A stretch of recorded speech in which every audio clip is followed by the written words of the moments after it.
الكون مليان أسرار. وعلم الفلك بحر ملوش قرار.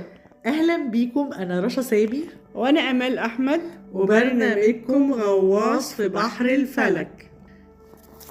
مكملين معاكم في سلسلة عطارد في الأبراج.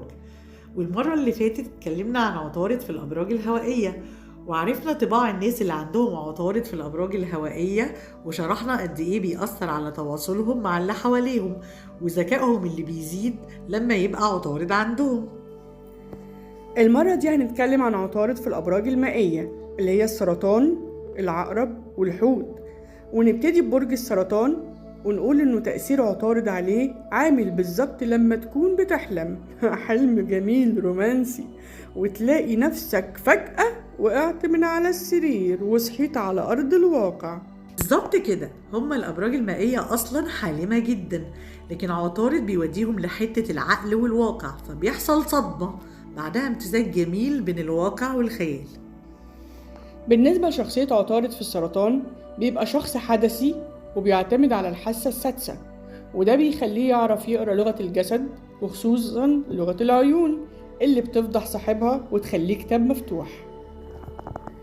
فعلا، وما بيعبرش بشكل مباشر عن اللي حاسس بيه، وبيعبر عن اللي جواه دايما بالتلميحات اللي للأسف مش كل الناس ممكن تفهمها.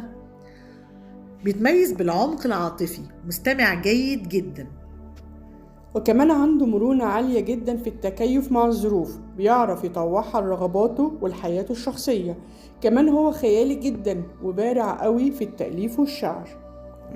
ذاكرته قوية جدا، ووفي بشكل ملفت، وعنده الصداقة عقد ولازم يلتزم بشروطه.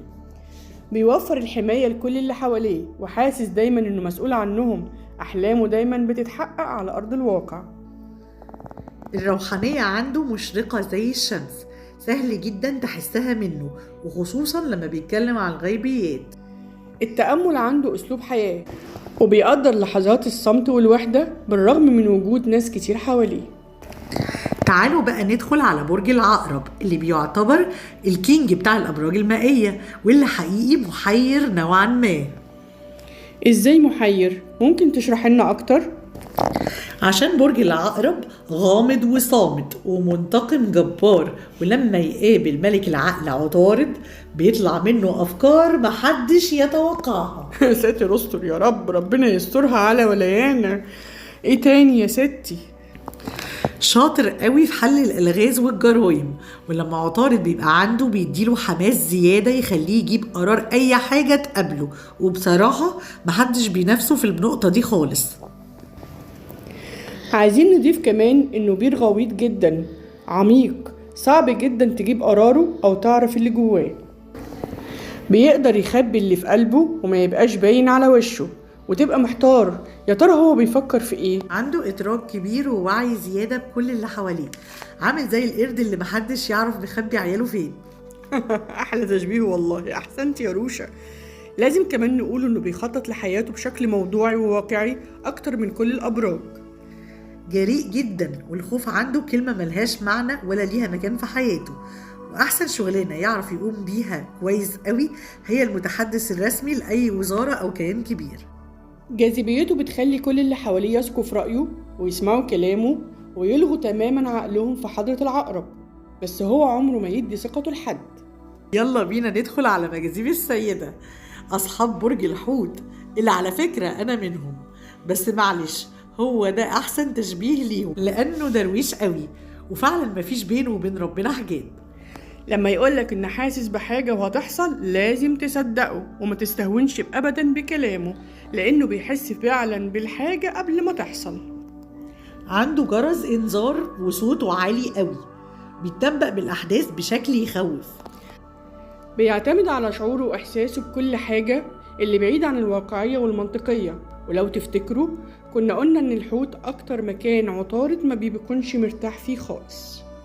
وطبعا السبب واضح، لأن عطارد ملك العقل والمنطقية والتفكير، والحوت على العكس تماما ملك الخيال والدروشة، وعايش سرحان في الملكوت. متعاطفين جدا مع اللي حواليهم وعندهم تعاطف مفرط، وده بيخلي معظم الناس تستغلهم وتستغل تعاطفهم معاهم. الحالم الضايع في عالمه الخاص، بيمزج الحلم مع الحقيقة، أكتر حد ممكن يدي اللي حواليه دعم عاطفي. بيعشق عالم الرعب والخيال وما وراء الطبيعة وعلوم الطاقة والجن والعفاريت، اللهم احفظنا. بيعرف يتكيف مع حياته بسلاسة ومرونة مش طبيعية، بتريح كل اللي بيتعامل معاهم قوي. بياخد باله من تفاصيل في شخصية اللي بيتعامل معاهم محدش بيلاحظها غيره، وده اللي بيميزه عن غيره من الأبراج التانية.